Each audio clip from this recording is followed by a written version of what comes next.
दोस्तों, आखिर क्यों रावण अपने ही भाई विभीषण की बेटी के साथ हर रोज संभोग करता था?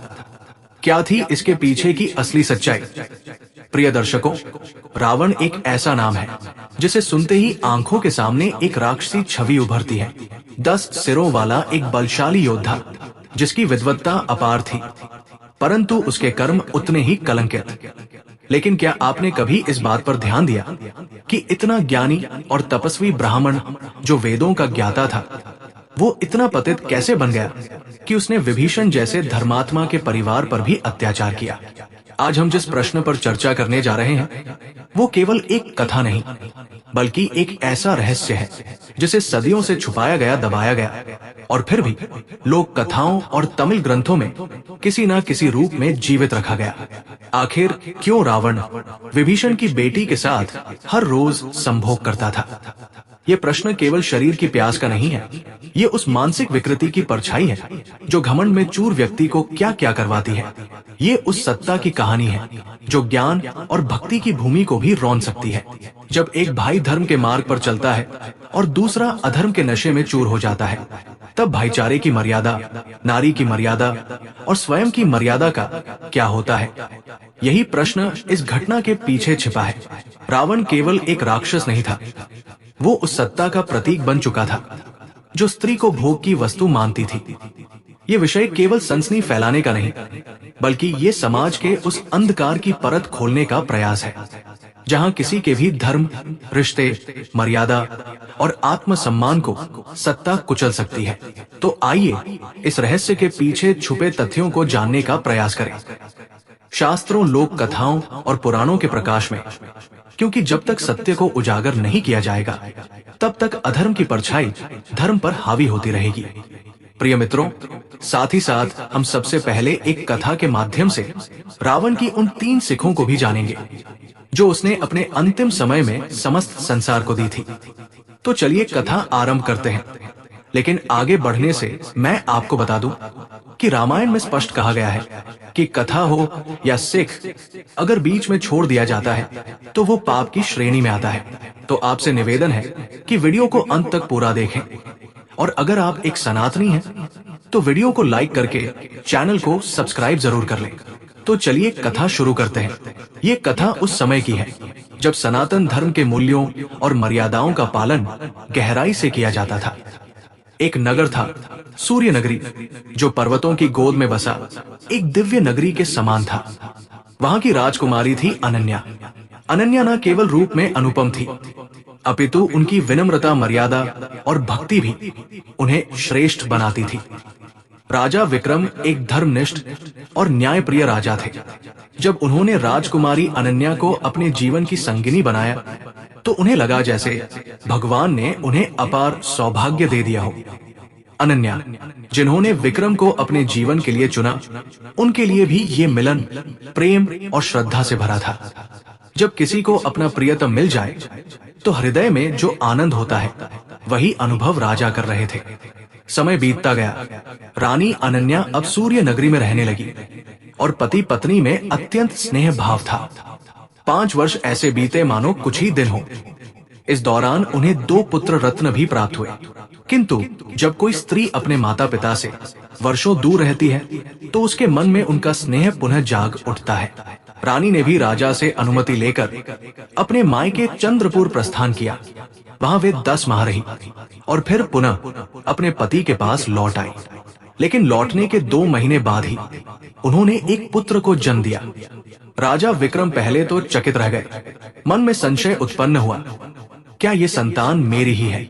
उन्होंने कभी नहीं सुना था कि कोई स्त्री केवल 2 महीने में गर्भ धारण कर संतान को जन्म दे। उनका मन व्याकुल हो उठा। वीरानी पर दोषारोपण कर सकते थे, किंतु अनन्या की सुंदरता, उसकी भक्ति और विनम्रता ने उन्हें रोक लिया। जैसे कोई व्यक्ति घी में गिरने वाली मक्खी को निकाल देता है पर सारा घी नहीं फेंकता, वैसे ही राजा ने इस प्रसंग को शांत रखा। वे कहते थे, राजाओं की रानियां बदलती रहती हैं। ये कोई असामान्य बात नहीं है, परंतु मन के भीतर छिपा संदेह अब धीरे धीरे शब्दों में बदलने लगा। राजा अक्सर अकेले में रानी को दोष देते, उन्हें कठोर शब्द कहते और कई बार दूसरी रानी लाने की बात भी करने लगे। रानी बार बार उन्हें शांति से समझाती, प्रार्थना करती कि स्वामी, आपको भ्रम हुआ है, ये बालक भी आपका ही पुत्र है। रानी ने उन्हें उनके ही अतीत की ओर इंगित किया। क्या आपको याद नहीं, आपने कभी हमारे पिता के दरबार की एक नर्तकी से स्नेह किया था, और आपने उसी से मिलने के लिए मेरे मायके जाने के बाद भी बार बार भिन्न वेश में जाकर भेंट की थी। उस लड़की को भी पता है, और मेरी अनुपस्थिति में आपके मन में विकार आ गया, लेकिन उस समय जब वो रजस्वला थी तो उसने मेरे ही रूप में आपको भेजा। अंधकार में आप मुझे न पहचान सके और मौन धारण किए। मैंने भी कुछ नहीं कहा। रानी के वचनों में पीड़ा थी, भक्ति थी और सत्य की ज्वाला थी, किंतु राजा का मन फिर भी शांत न हुआ। वे बोले, तुम कितना भी कहो, मैं तुम पर विश्वास नहीं कर सकता। तुम एक स्त्री हो और तुम्हारा ये अपराध क्षमा योग्य नहीं है।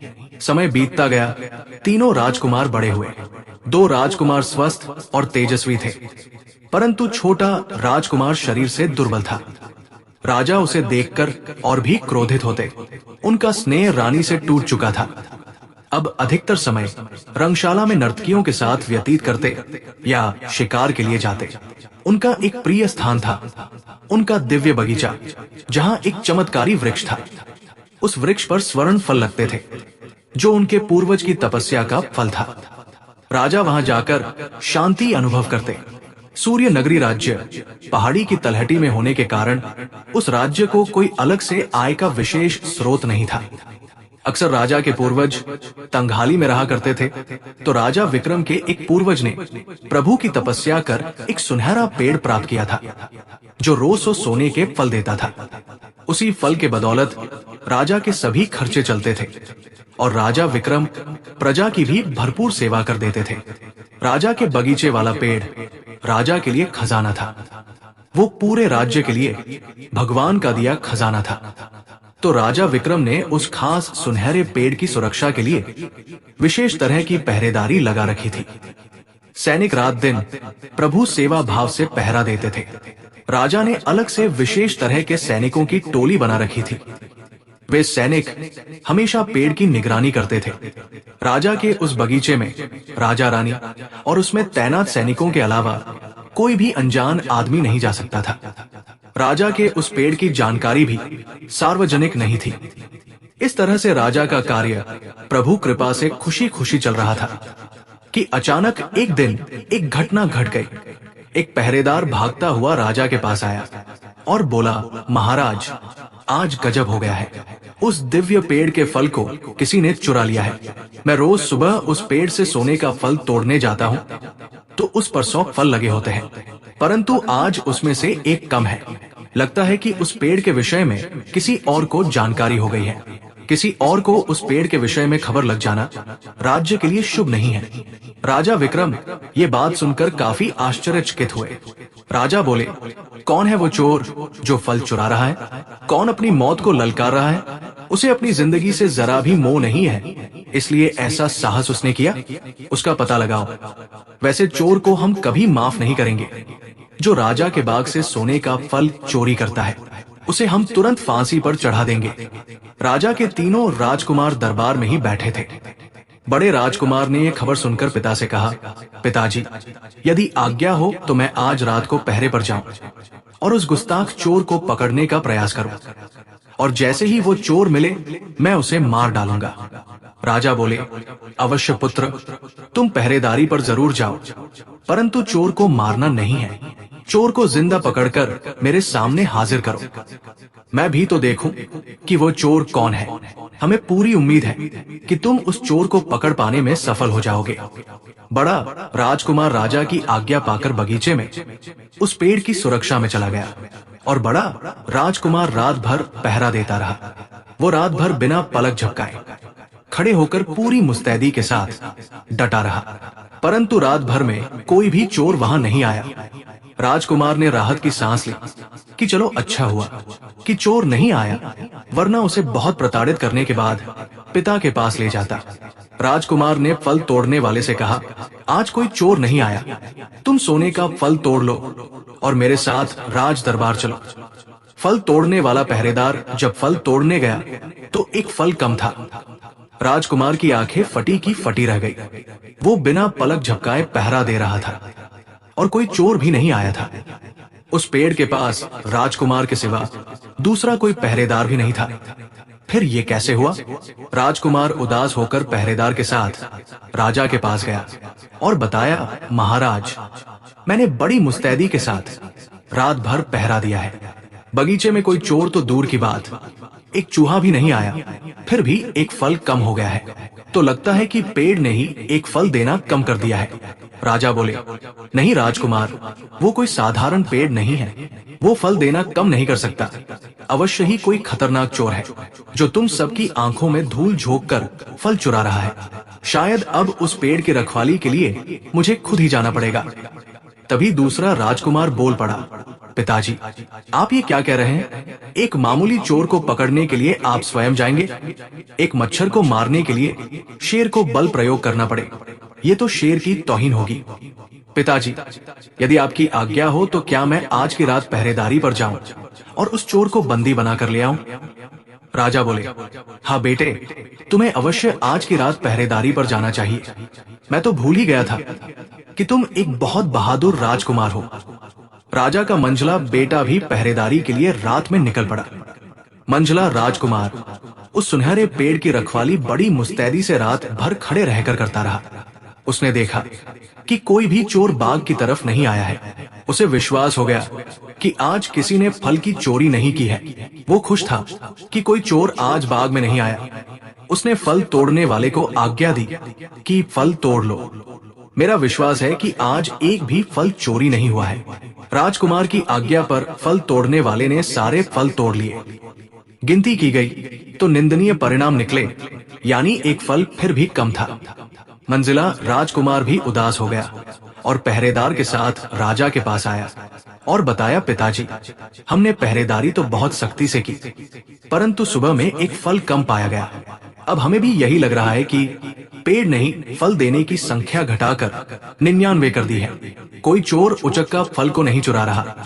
राजा दूसरे राजकुमार की बात सुनकर कुछ सोचने लगे कि बड़ा राजकुमार भी यही कह रहा था और अब मंझला भी यही कह रहा है। शायद दोनों ही ठीक कह रहे हैं। तभी सबसे छोटा राजकुमार वहां आ गया और बोला, पिताजी, पेड़ की पहरेदारी का एक अवसर मुझे भी दीजिए।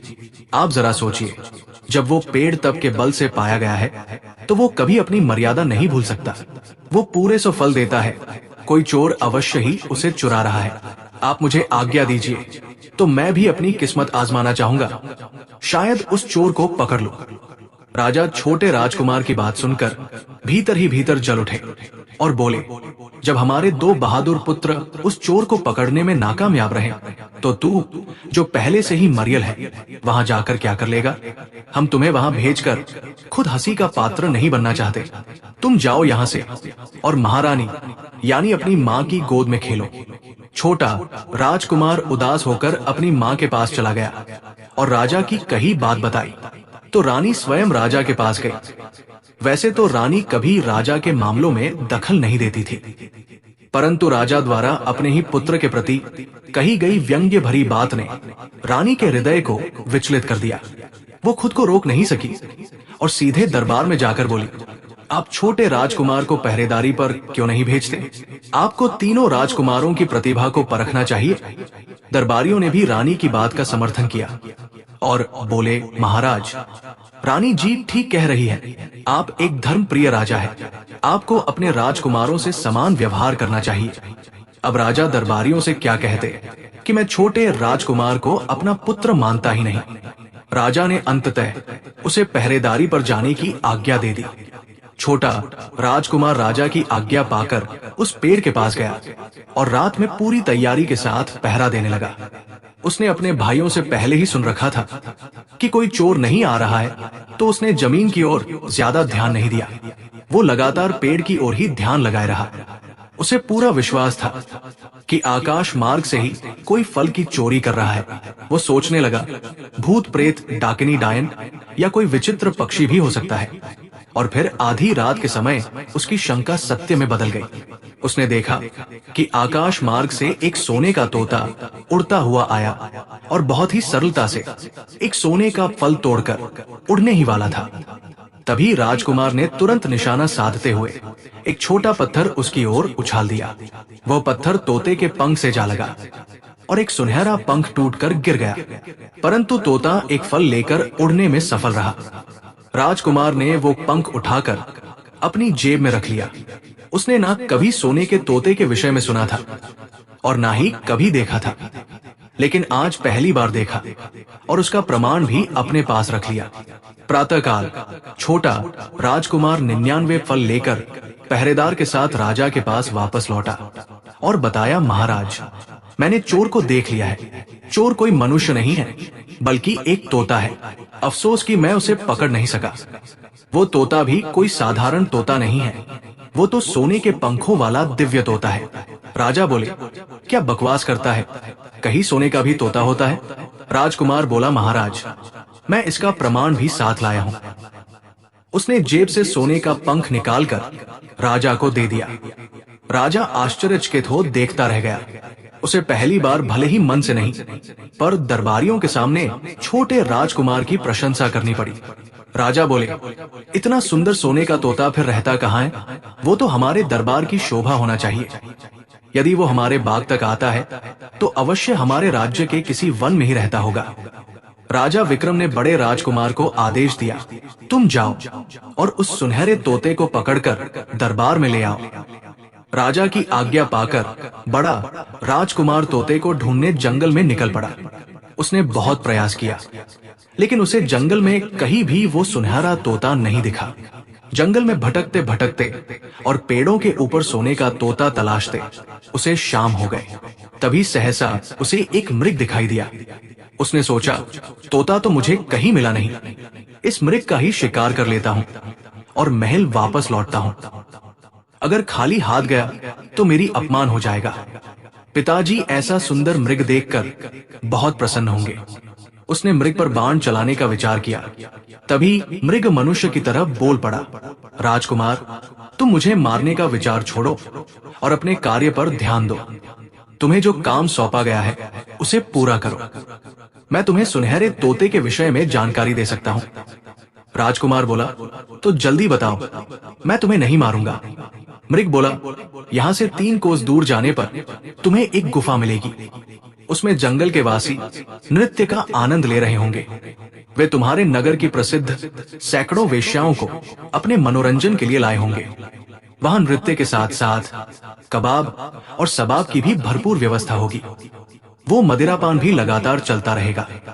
राजकुमार बोला, बस अब आगे मुझे कुछ बताने की जरूरत नहीं है। मृग बोला, अरे मेरी पूरी बात तो सुन लो।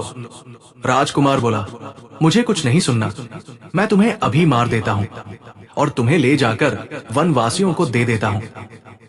फिर वे हम पर खुश होंगे और हमारी और भी आव भगत करेंगे।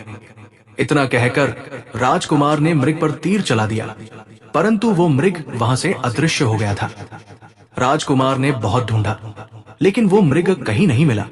जो मूर्ख लोग अपने आप को अत्यंत चतुर मान लेते हैं, वे कभी किसी की पूरी बात नहीं सुनते। राजकुमार खाली हाथ ही गुफा की ओर चल पड़ा।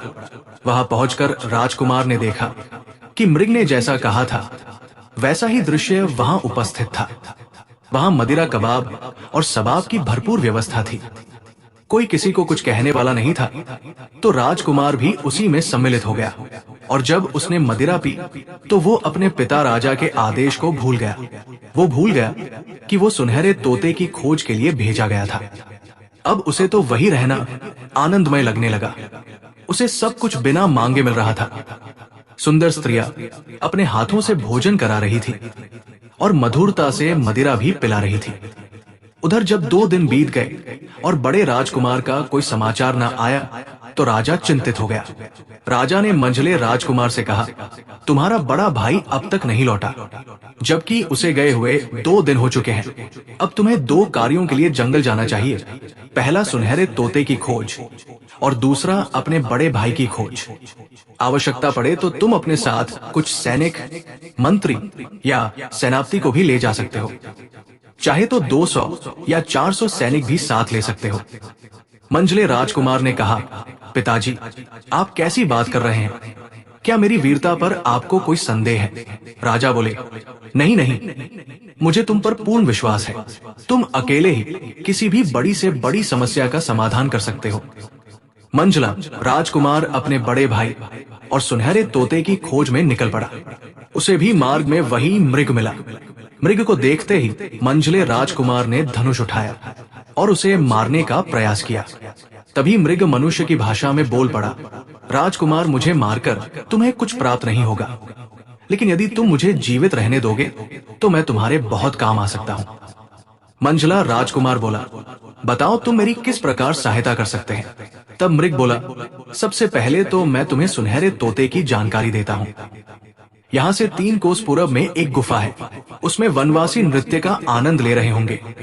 वे तुम्हारे नगर की सैकड़ों सुंदर वेश्याओं को अपने मनोरंजन के लिए वहां लाए होंगे। वहां नृत्य के साथ साथ कबाब और सबाब की व्यवस्था भी भरपूर होगी और वहां निरंतर मदिरापान चलता रहेगा। मंझला राजकुमार बोला, बस मैं सब समझ गया, अब आगे कुछ बताने की आवश्यकता नहीं है। मृग बोला, राजकुमार, तुम अपने बड़े भाई की तरह भूल मत करो। मेरी बात पूरी सुनो। तुम एक राजकुमार हो, भविष्य में राजा बनोगे। जब प्रजा में विवाद होगा तो तुम्हें न्याय करना पड़ेगा। यदि तुम अधूरी बात सुनोगे तो कैसे न्याय करोगे। मनुष्य को कोई भी कार्य करने से पहले किसी की पूरी श्रद्धा से बात सुन लेनी चाहिए। मंझला राजकुमार बोला, मेरे लिए तेरे उपदेश सुनने का कोई मोल नहीं है, और जो कुछ भी कहना है वो आप किसी और से कहना। मैं तो तुम्हें अब जीवित भी नहीं छोड़ूंगा।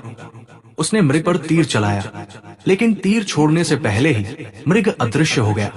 मंझला राजकुमार ने मृग को आसपास बहुत खोजा, लेकिन वो कहीं नहीं मिला। उसने सोचा कि यहाँ समय गंवाने से अच्छा है कि गुफा की सच्चाई परख ली जाए।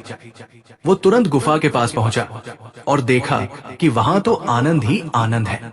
नर्तकी नृत्य कर रही थी, सुंदरियां अपने हाथों से भोजन करा रही थी और मदिरा पिला रही थी।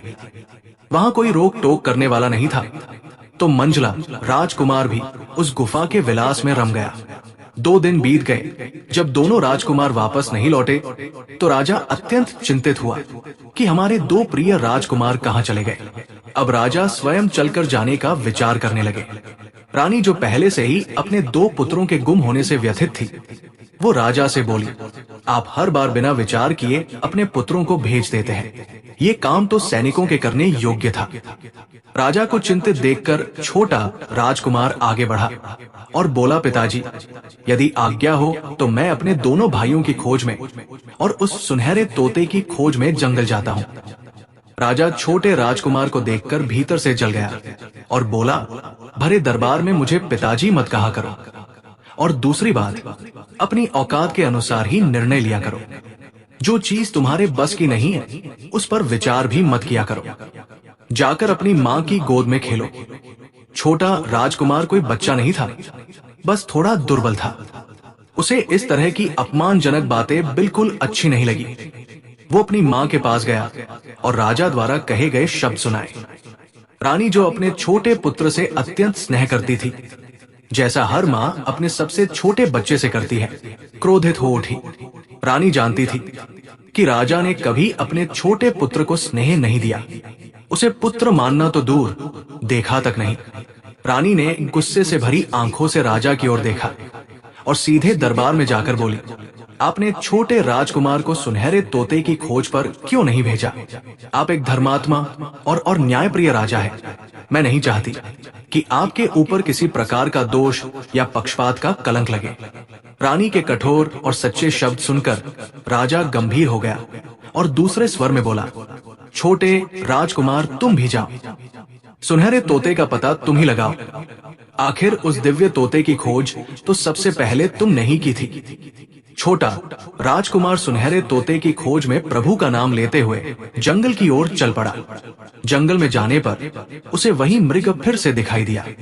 छोटे राजकुमार ने सुंदर मृग को देखकर जैसे ही धनुष उठाया, मृग शांत स्वर में बोल पड़ा, छोटे राजकुमार, तुम अपने दोनों मूर्ख भाइयों की तरह भूल मत करना। मैं एक साधारण मृग नहीं हूँ, एक दिव्य मृग हूँ, और मैं तुम्हारी मदद कर सकता हूँ उस सुनहरे तोते की खोज में। छोटा राजकुमार बहुत ज्ञानी और विनम्र था। वो हाथ जोड़कर बोला, क्षमा करें मृगराज, मुझसे बहुत बड़ी गलती हो गई। मेरी माता ने चलते समय कहा था, किसी भी जीव को कष्ट मत देना, सब पर दया रखना। मैं उनकी बात भूल गया और एक भूल कर बैठा। आपने मुझे समय रहते रोक लिया, इसके लिए मैं आपका आभार मानता हूं। मृग बोला, राजकुमार, तुम एक सज्जन और धर्मशील राजकुमार हो और भविष्य में इस राज्य के राजा बनोगे, इसलिए मैं तुम्हारी सहायता करना चाहता हूं। इसलिए मेरी बात ध्यान से सुनो। मृग ने कहा, यहां से 3 कोस दक्षिण दिशा में जाने पर तुम्हें एक गुफा मिलेगी। उसमें जंगल के लोग नृत्य का आनंद ले रहे होंगे। वे तुम्हारे नगर से सैकड़ों सुंदर वेश्याओं को मनोरंजन के लिए लाए होंगे। वहां नृत्य, कबाब सबाब की व्यवस्था होगी और मदिरा का सेवन भी होता रहेगा। परंतु तुम्हें वहां रुकना नहीं है, ना ही उस ओर देखना है। तुम बस आगे बढ़ते जाना। 1 कोस और आगे जाने पर तुम्हें दूसरी गुफा मिलेगी, उसी में प्रवेश करना। गुफा लंबी होगी, पर तुम घबराना नहीं। अंत तक जाकर गुफा के पास पहुंचना। उसके बाद तुम्हें एक बिल्कुल अलग दुनिया मिलेगी। वहां इस समय रात होगी और सब लोग भोजन करके सो गए होंगे। तुम निडर होकर राजमहल में प्रवेश कर जाना। सामने ही एक पिंजरे में सुनहरा तोता झूलता हुआ मिलेगा। तुम बिना संकोच उस पिंजरे को लेकर महल से बाहर निकल जाना। लेकिन ध्यान रखना, वो तोता तुम्हें बहुत भटकाने की कोशिश करेगा। वहां बहुत से पिंजरे होंगे। वो कभी कहेगा, मुझे सोने के पिंजरे में ले चलो, कभी कहेगा चांदी के में ले चलो, कभी कहेगा हीरे से जड़े हुए पिंजरे में, तो कभी लोहे या काठ के पिंजरे में। लेकिन तुम उसकी एक भी बात मत मानना। उसकी बातों को ऐसे अनसुना कर देना जैसे तुम्हें कुछ सुनाई नहीं देता। अब देर मत करो, जाओ और अपना कार्य प्रभु की कृपा से पूरा करो। छोटा राजकुमार मृग की बात को श्रद्धा और विश्वास के साथ मानकर आगे बढ़ चला। रास्ते में उसे वही गुफा मिली जहां से नृत्य और मधुर संगीत की आवाजें आ रही थी। लेकिन उसने उधर एक नजर तक नहीं डाली और मृग की कही बात याद रखते हुए आगे बढ़ गया। आगे उसे दूसरी गुफा मिली जिसमें वो बिना हिचकिचाहट के प्रवेश कर गया। गुफा लंबी थी, पर उसने धैर्य नहीं छोड़ा। गुफा पार करते ही सचमुच एक अलग दुनिया उसके सामने थी। एक विशाल राजमहल सामने खड़ा था। राजकुमार उसमें निडर होकर प्रवेश कर गया। वहां बहुत से सैनिक पहरा दे रहे थे, लेकिन किसी ने उसे रोका नहीं। राजकुमार को यह देख आश्चर्य हुआ कि यहाँ कोई रोक टोक नहीं कर रहा। वो सीधे उस स्थान पर पहुंच गया जहां वह सुनहरा तोता पिंजरे में झूल रहा था। राजकुमार ने उसे देखते ही पहचान लिया कि यही तो वो तोता है जो हमारे बाग से फल चुराया करता था। उसने बिना समय गवाए पिंजरे को उठाया और बाहर चलने लगा। तभी तोता बोला, राजकुमार, आप भी कमाल करते हो। जब मुझे साथ ले ही जा रहे हो तो इस टूटे पिंजरे में क्यों? यहाँ इतने सुंदर पिंजरे पड़े हैं, मुझे उनमें से किसी एक में रखकर ले चलो। राजकुमार बोला, नहीं, मैं तुम्हारी बात नहीं मान सकता। तोता बोला, अच्छा, तो तुम उस धोखेबाज मृग की बातों में आ गए हो। उसने तो कई लोगों को मुसीबत में डाल दिया है। तुम अपने विवेक से सोचो, जब किसी बहू बेटी की विदाई होती है तो क्या पुराने कपड़ों में होती है? क्या पैदल जाती है? नहीं ना, पालकी होती है उसके लिए। समझो मेरी भी विदाई हो रही है तो क्या मुझे टूटे पिंजरे में लेकर जाओगे? कम से कम चांदी का पिंजरा तो ले ही सकते हो। देखो, मैं तो स्वयं तुम्हारे साथ चलने को तैयार हूं, फिर डर किस बात का? राजकुमार को थोड़ी देर तो लगा कि शायद तोता ठीक कह रहा है। उसने उसे चांदी के पिंजरे में रखने का विचार किया, लेकिन जैसे ही उसने तोते को पुराने पिंजरे से निकालकर चांदी के पिंजरे में रखा, तोता जोर जोर से चिल्लाने लगा, बचाओ बचाओ, मुझे डाकू चुरा कर ले जा रहा है। तोते की तेज आवाज सुनकर पहरेदार सजग हो गए और तुरंत राजकुमार को बंदी बना लिया। अब राजकुमार अपनी भूल पर बहुत पछता रहा था। उसे याद आया कि मृग ने बार बार चेताया था, तोते की बात मत मानना। लेकिन मैं कितना मूर्ख निकला, उसी की बातों में आ गया। जब प्रभात की बेला आई तो सोने के तोते ने छोटे राजकुमार को चोरी के आरोप में राजा के सामने उपस्थित करवा दिया। राजा ने कठोर स्वर में पूछा, तुम कौन हो और हमारे तोते को चुराने का प्रयास क्यों कर रहे थे? राजकुमार ने हाथ जोड़कर निवेदन किया, मैं सूर्य नगरी के धर्मनिष्ठ राजा विक्रम का सबसे छोटा पुत्र हूँ और मैं सोने के तोते को ले जाने आया था। राजा बोले, तुम शायद नहीं जानते कि हमारे राज्य में चोरी की सजा मृत्यु है। हम अभी तुम्हें मृत्युदंड दे सकते हैं, परंतु ये जानकर कि तुम किसी राज्य के राजकुमार हो, हम सोच सकते हैं कि तुम्हें एक अवसर दिया जाए। तुम्हें क्षमा मिल सकती है, पर एक शर्त पर। यहाँ से 50 कोस दूर एक अन्य राजा का राज्य है। उसके पास एक ऐसा दिव्य घोड़ा है जो धरती पर नहीं चलता। वो आकाश मार्ग से उड़ता है और एक ही क्षण में अंतर्धान हो जाता है। उस पर सवारी करने वाले को ना कोई मनुष्य पकड़ सकता है और ना ही राक्षस या दैत्य उस तक पहुंच सकता है। तुम्हें वही दिव्य घोड़ा हमारे लिए लाकर देना होगा। यदि अपने जीवन की रक्षा चाहते हो तो उसे चुराकर हमारे पास लाओ। और एक बात स्मरण रखना, भागने की चेष्टा मत करना, क्योंकि अब तुम अपने राज्य में नहीं हो। यहाँ तुम्हारे पिता का कोई अधिकार नहीं। गुफा का द्वार तुम्हारे राज्य की ओर जाता है, लेकिन वहाँ हमारे रक्षक खड़े हैं। वे रक्षक एक से एक बलवान। यदि उन्होंने तुम्हें देखा तो तत्काल प्राण ले लेंगे। इसलिए जाकर हमारे लिए वो घोड़ा ले आओ। यदि सफल हुए तो ये सोने का तोता भी तुम्हें दे देंगे। राजकुमार हृदय में भय और चिंता लिए उस राजा के कहे अनुसार चल पड़ा, परंतु अब उसके पास आगे की युक्ति नहीं थी। उसने मृग की बात नहीं मानी थी और उसी का परिणाम अब भोग रहा था। चलते चलते मार्ग में उसे फिर वही दिव्य मृग मिला। राजकुमार को आशा की किरण दिखी। उसने मृग को देखा तो हर्षित हुआ, पर मृग की दृष्टि में इस बार करुणा नहीं, क्रोध था। मृग बोला, राजकुमार, मैंने तुम्हें समय रहते समझाया था कि तोते की बातों में मत आना, पर तुम भी उसी राह पर चले। मुझे लगता है कि तुम अपने भाइयों से भी अधिक नासंभ हो, इसलिए तुमने पिंजरा बदला। अब देखो कैसे बंधन में फंस गए हो।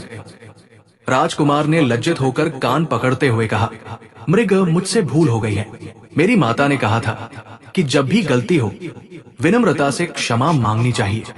कृपया मुझे एक और अवसर दो और मेरी सहायता करो। मृग के हृदय में दया उत्पन्न हुई। उसने कहा, ठीक है, अंतिम बार सहायता कर देता हूँ, पर इस बार अगर फिर से मूर्खता की तो मैं फिर कभी सहायता नहीं करूंगा। सुनो, वो दैवीय घोड़ा रानी के तालाब के पास एक बगीचे में छिपाया गया है। तुम वहां जाओ, पर घोड़े की पीठ पर मत बैठना। पहले एक मजबूत रस्सी से उसे महल से दूर ले जाओ, फिर उसकी पीठ पर बैठना। तब वो घोड़ा तुम्हें जहां चाहोगे वहां ले जाएगा। जाओ और अपने कार्य को पूर्ण करो। राजकुमार ने मृग की बात मानी और रानी के तालाब के पास स्थित बगीचे में गया। वहां उसे वो विचित्र स्वर्ण घोड़ा दिखाई दिया, परंतु उसने फिर वही गलती दोहरा दी। मृग की बात भूल गया और सीधे घोड़े पर बैठ गया। घोड़ा तुरंत उसे हवा में उड़ता हुआ वापस उसी राजा के दरबार में ले गया। राजा ने राजकुमार को देख लिया और उसे बंदी बना लिया। राजा ने पूछा, तुम कौन हो और हमारे दिव्य घोड़े को चुराने का दुस्साहस क्यों किया? राजकुमार ने करुण स्वर में कहा, मैं एक पीड़ित राजकुमार हूँ।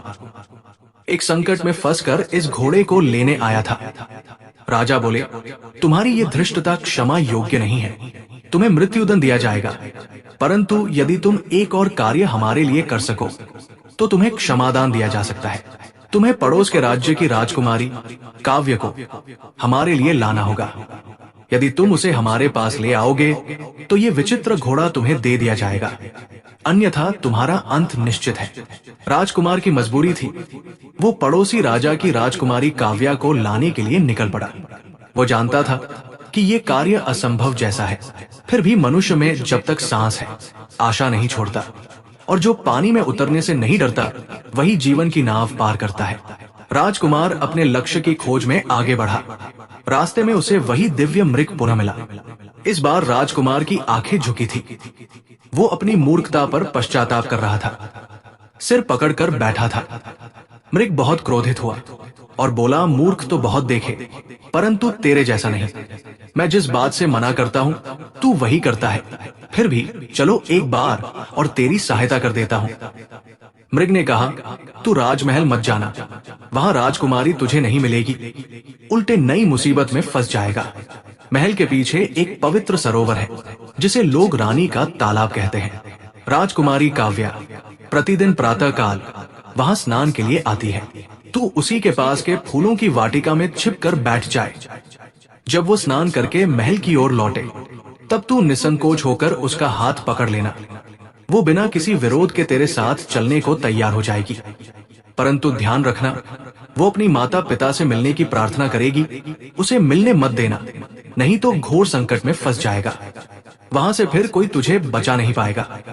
अब जाओ और मेरी बातों का पालन करना। राजकुमार उस राज्य की ओर चल पड़ा जहां राजकुमारी रहती थी। वहां पहुंचकर उसने देखा कि रानी का तालाब अत्यंत सुंदर है। उसके चारों ओर हरियाली, बाग बगीचे और रंग बिरंगे पुष्प की सुगंध फैली है। राजकुमार छिपकर राजकुमारी के आने की प्रतीक्षा करने लगा।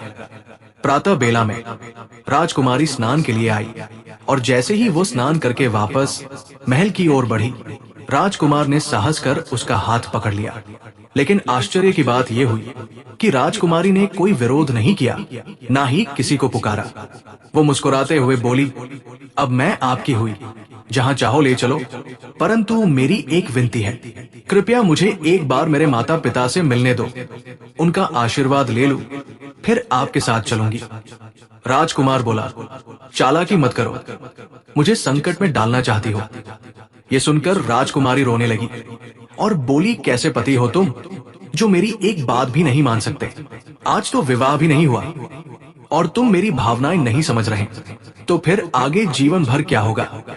राजकुमारी के नेत्रों में आंसू देखकर राजकुमार का हृदय पिघल गया। वो बोला, राजकुमारी, चाहे तुम मुझे मृत्यु पर चढ़ा दो, परंतु रोती हुई तुम्हें मैं नहीं देख सकता है। जाओ अपने माता पिता से मिल लो। राजकुमारी महल की ओर चली गई। राजकुमार वहीं खड़ा रहा और उसकी प्रतीक्षा करता रहा, परंतु लौटकर राजकुमारी नहीं आई, बल्कि राजा के सैनिक पहुंचे और उसे बंदी बनाकर राज दरबार ले गए। राजा ने क्रोधित होकर पूछा, तुम कौन हो और मेरी पुत्री का अपहरण करने की हिम्मत कैसे की। राजकुमार ने हाथ जोड़कर कहा, मैं एक छोटा राजकुमार हूं और लगातार एक मुसीबत से दूसरी मुसीबत में घुसता चला जा रहा हूं। राजा बोला, अब तू चिंता मत कर, अब मैं तुम्हारी मुसीबत हमेशा के लिए खत्म ही कर देता हूं। सैनिकों, इसे फांसी पर चढ़ा दो।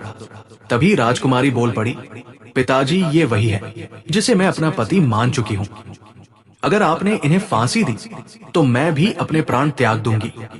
राजकुमारी की बात सुनकर राजा गंभीर हो गया। कुछ देर विचार कर बोला, मैं अभी इसे फांसी नहीं दूंगा, बल्कि इसका विवाह राजकुमारी से कर दूंगा, परंतु इसके लिए एक काम करना होगा। मेरे महल के पीछे एक लोहे का पहाड़ है, जिसकी वजह से हमारे महल में शुद्ध वायु नहीं आ पाती।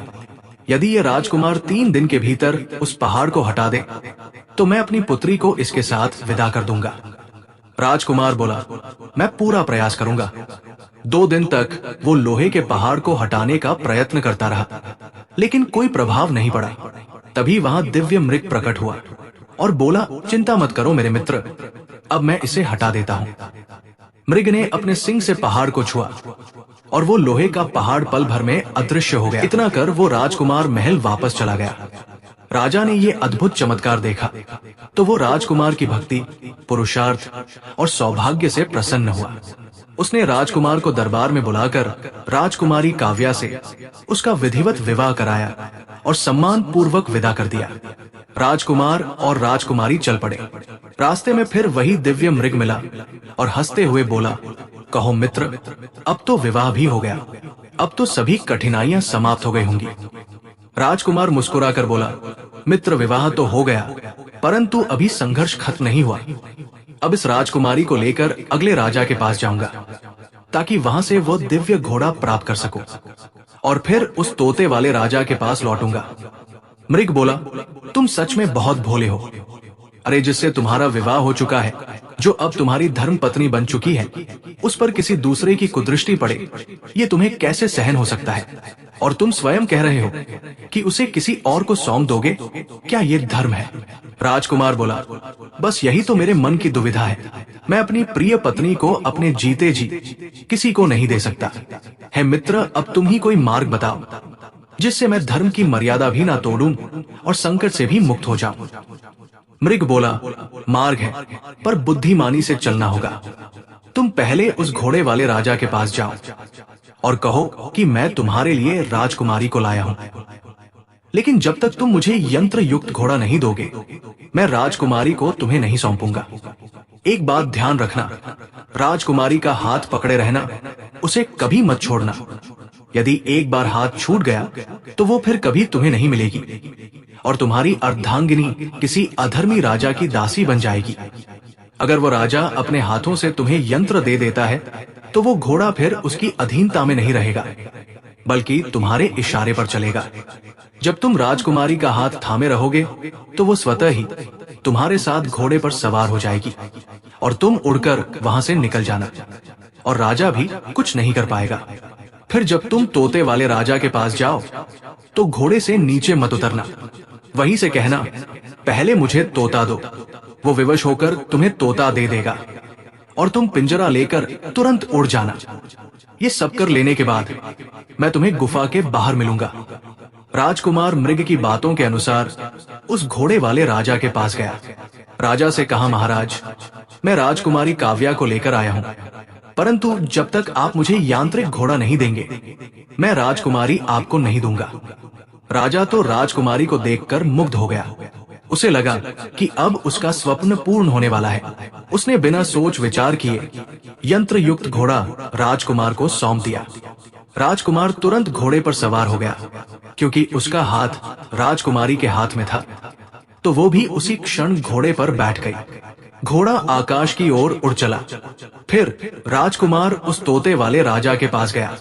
उसने कुछ कहे बिना ही सोने के तोते का पिंजरा उठाया और उड़ चला गया। और जैसे ही गुफा से बाहर आया, अब उसके पास तीनों दिव्य वस्तुएं थी, यांत्रिक घोड़ा, सोने का तोता और धर्मपत्नी राजकुमारी काव्या। मृग पहले से उसका इंतजार कर रहा था। राजकुमार ने कहा, हे मित्र, तुमने हमारे लिए क्या कुछ नहीं किया, परंतु मैंने तो तुम्हारे लिए कुछ भी नहीं किया। कहो, मैं तुम्हारे लिए क्या सेवा करूं? मृग बोला, यदि तुम सच में मुझसे प्रसन्न हो तो मेरी गर्दन मेरे शरीर से अलग कर दो। राजकुमार बोला, हे मित्र, ये कहकर मुझे क्यों धोखा देना चाहते हो? मैं तो तुम्हारे लिए अपने प्राण तक दे सकता हूं, पर तुम्हें खरोंच तक नहीं आने दूंगा। मृग बोला, यदि ये छोटा सा कार्य भी नहीं कर सकते तो आप अपने घर लौट जाओ।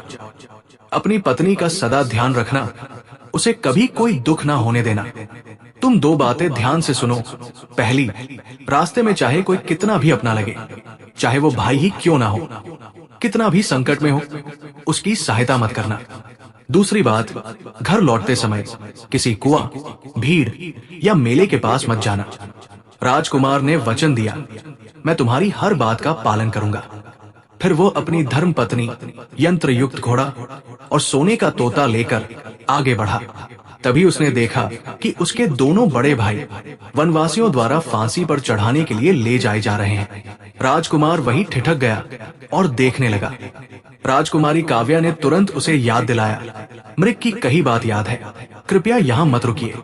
राजकुमार बोला, राजकुमारी, ये दोनों जो फांसी पर चढ़ने जा रहे हैं मेरे सगे भाई हैं।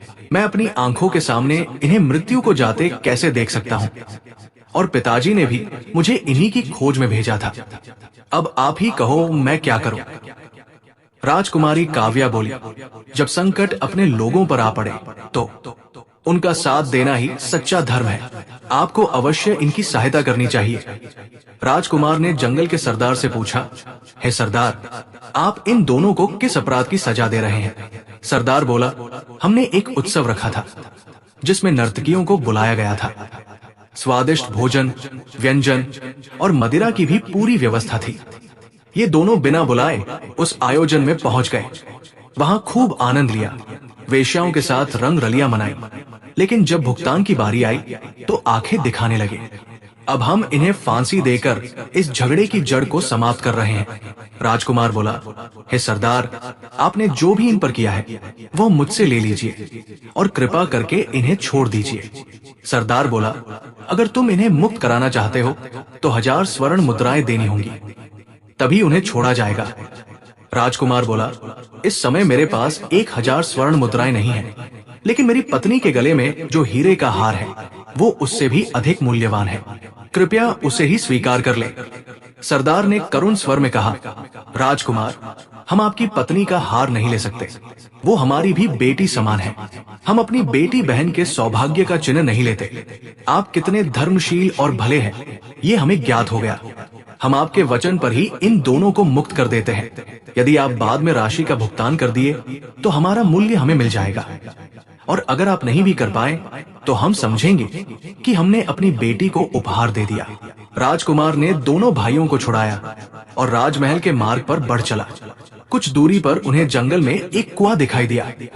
दोनों भाइयों ने छोटे राजकुमार से कहा, भैया, हमें बड़ी प्यास लगी है। यदि आप इस कुएं से पानी निकाल कर पिला दे तो बहुत कृपा होगी।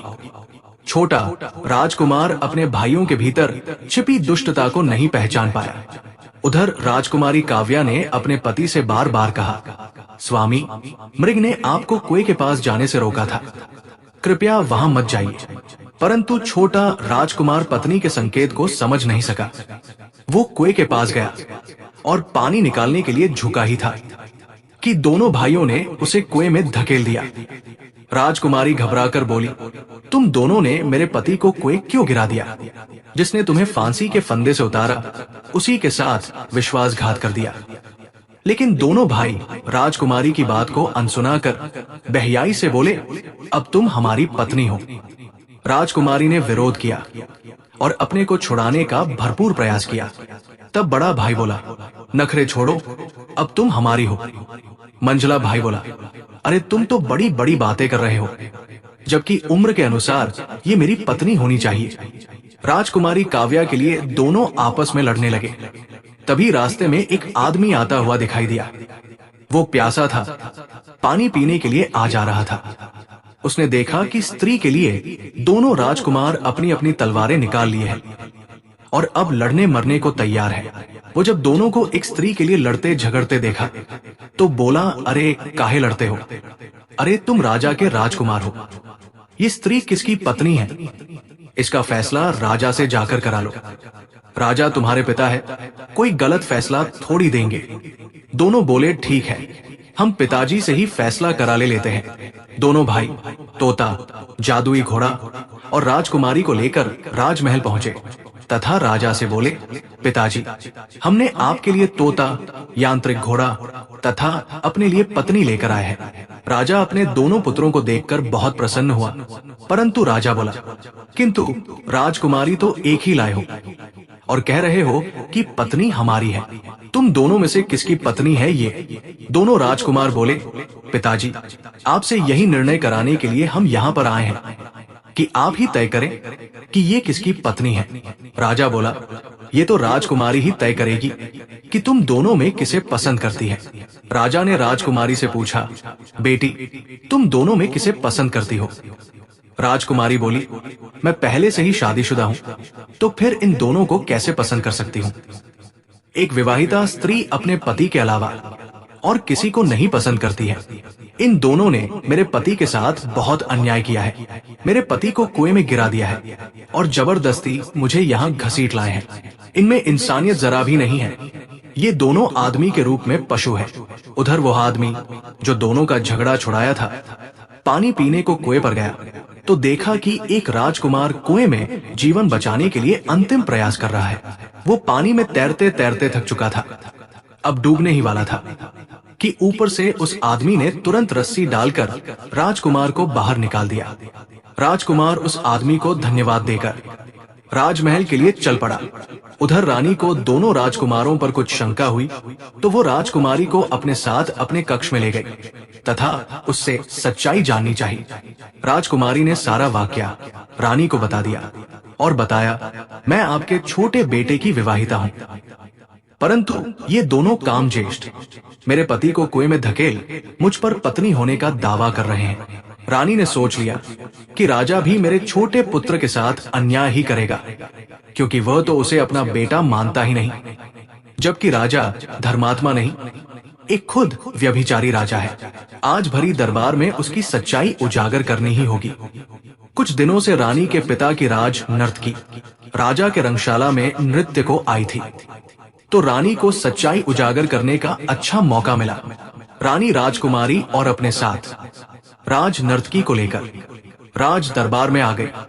राजा के दोनों पुत्र राजकुमारी पर अपना अपना दावा कर रहे थे और राजा से तुरंत निर्णय लेने की मांग कर रहे थे।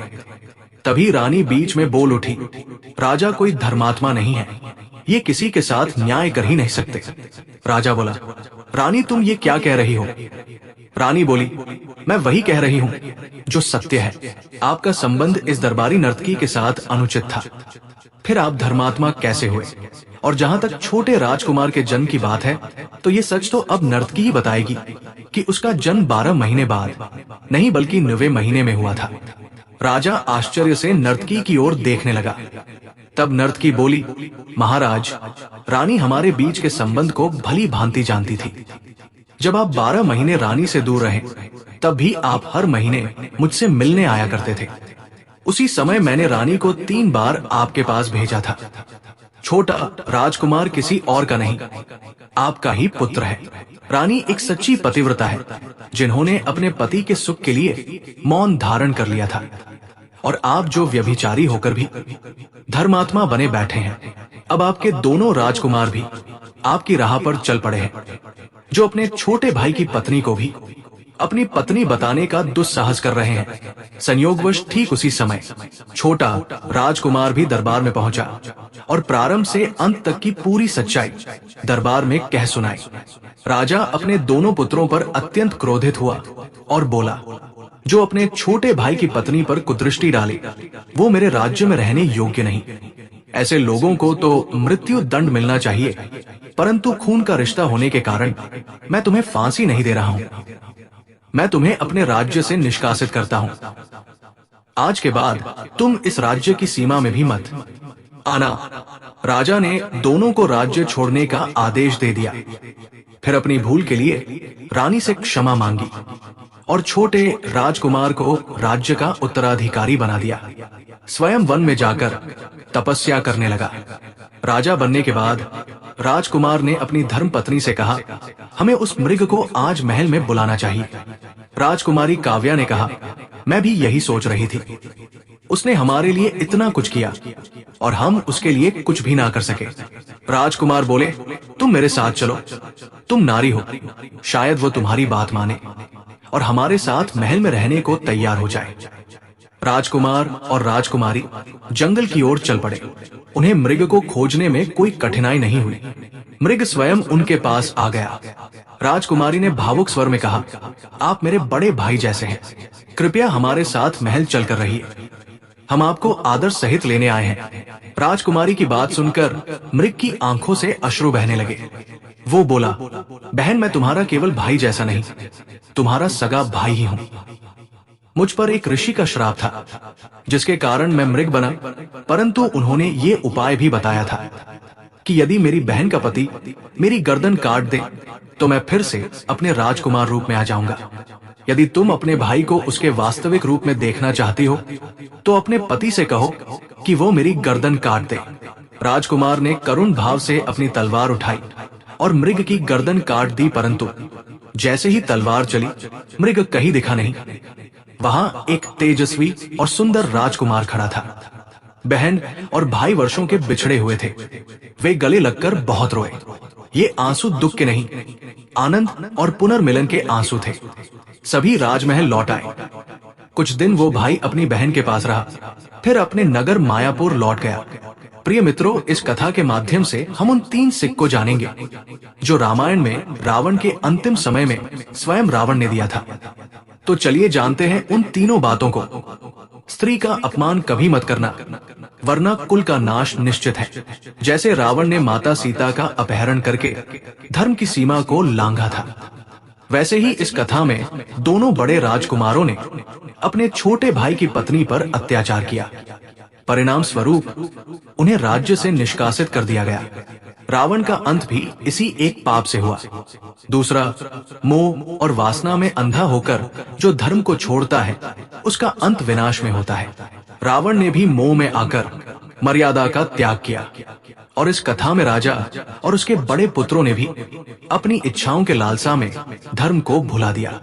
परंतु सत्य का मार्ग ही अंत में विजय दिलाता है। तीसरा बात, जो अपने कर्मों की सच्चाई स्वीकार कर पश्चाताप करता है, वही सच्चा राजा और धर्मात्मा होता है। रावण ने मृत्यु से पूर्व श्री राम के चरणों में जाकर अपने सारे अपराध स्वीकार किए। इसी प्रकार इस कथा में राजा ने अंत में अपनी भूल स्वीकार की, रानी से क्षमा मांगी और तपस्या के लिए वन को चला गया। यही धर्म है, यही सच्चा प्रायश्चित है। प्रिय मित्रों, अभी कथा यही खत्म नहीं होती। अभी हम ये भी जानेंगे कि आखिर क्यों रावण विभीषण की बेटी के साथ हर रोज संभोग करता था। आखिर क्या है इसके पीछे की असली सच्चाई। प्रिय मित्रों, रावण एक ऐसा नाम है जिसे कोई केवल राक्षस कहकर नहीं समझ सकता। वो शिव का उपासक था, ब्राह्मण कुल का विद्वान था, समस्त वेदों का ज्ञाता था, साम्राज्यवादी नीति का गूढ़ विद्वान और एक महान तपस्वी था। परंतु ये सब होने के बावजूद जब अहंकार और वासना का मिलन होता है तो वहां से पतन का मार्ग प्रारंभ हो जाता है। रावण की विद्वता उसके चरित्र को नहीं बचा पाई, उसकी शक्ति उसके धर्म को नहीं बचा पाई और उसका ज्ञान उसकी वासना से हार गया। लंका का सिंहासन उसे केवल शासन का अधिकार नहीं बल्कि हर किसी पर स्वामित्व की भावना दे बैठा था। यहाँ तक कि अपने भाई के घर की बेटी भी उसके लिए बेटी नहीं रही। कहते हैं जब विभीषण ने श्री राम का पक्ष लिया, जब उसने अधर्म के विरुद्ध धर्म का साथ चुना, तभी रावण का क्रोध सीमा लांघ गया। अपने ही भाई को धोखेबाज कहकर उसने न केवल उसे लंका से निष्कासित किया बल्कि अपने अपमान का प्रतिशोध लेने के लिए उसने जो रास्ता चुना वो धर्म के सबसे निचले स्तर पर था। कुछ जनश्रुतियों और लोक गाथाओं में ये वर्णन आता है कि रावण ने विभीषण की पुत्री को जबरन अपने महल में बुलवाया। वो युवती धर्म, मर्यादा और संस्कारों से सजी थी, परंतु रावण के लिए वो अब केवल एक वस्तु थी, एक प्रतीक थी उस भाई का अपमान करने का जिसने रावण की नजर में उसके साम्राज्य को ठुकरा दिया था। कहते हैं उसने विभीषण की बेटी के साथ जबरन शारीरिक संबंध बनाए प्रतिदिन, क्योंकि ये वासना नहीं बल्कि तिल तिल कर बदला लेने का उसका अमानवीय तरीके था। विभीषण को ये सब पता था, उसके पास श्रीराम का संरक्षण था, पर फिर भी वो एक बाप था। उसका दिल हर रात तड़पता था। वो जानता था कि रावण की ये हरकत केवल उसके शरीर को नहीं बल्कि उसकी आत्मा को घायल कर रही है। वो स्वयं को दोषी मानता था कि उसने धर्म का साथ देने के लिए अधर्म के खिलाफ खड़े होने का जो निर्णय लिया उसकी कीमत उसकी बेटी चुका रही है। पर विभीषण डगमगाया नहीं, उसने प्रतिशोध नहीं लिया, उसने बदला नहीं मांगा। उसने केवल एक ही मार्ग चुना, प्रभु श्री राम की सेवा का। उसे विश्वास था कि अधर्म का अंत होगा। वो जानता था कि न्याय की गति भले धीमी हो परंतु उसका परिणाम सुनिश्चित होता है। यही उसकी महानता थी जो रावण को भीतर से तोड़ती रही। वो देखता था कि जिसे वो कमजोर समझ रहा है वही उसकी सबसे बड़ी कमजोरी बन गया है। रावण प्रतिशोध के नशे में अपनी मर्यादाओं को खो चुका था और यही उसकी पराजय का कारण बना। कई विद्वान इस कथा को प्रतीकात्मक मानते हैं। कहते हैं कि विभीषण की पुत्री कोई स्त्री मात्र नहीं थी बल्कि वह उस धर्म का प्रतीक थी जो सत्ता और वासना की शिकार होती है। और रावण केवल व्यक्ति नहीं, वो मानसिकता है जो अपनी शक्ति के बल पर स्त्री की मर्यादा को कुचलने का दुस्साहस करती है।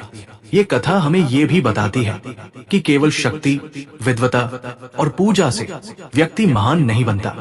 महान वही है जो मर्यादा में जीना जानता है, जो धर्म का सम्मान करता है, जो स्त्री को देवी रूप में देखता है, वस्तु रूप में नहीं। रावण का अंत इसीलिए हुआ, वो सीता को छू नहीं पाया क्योंकि सीता आत्मा थी और पाप आत्मा को नहीं छू सकता।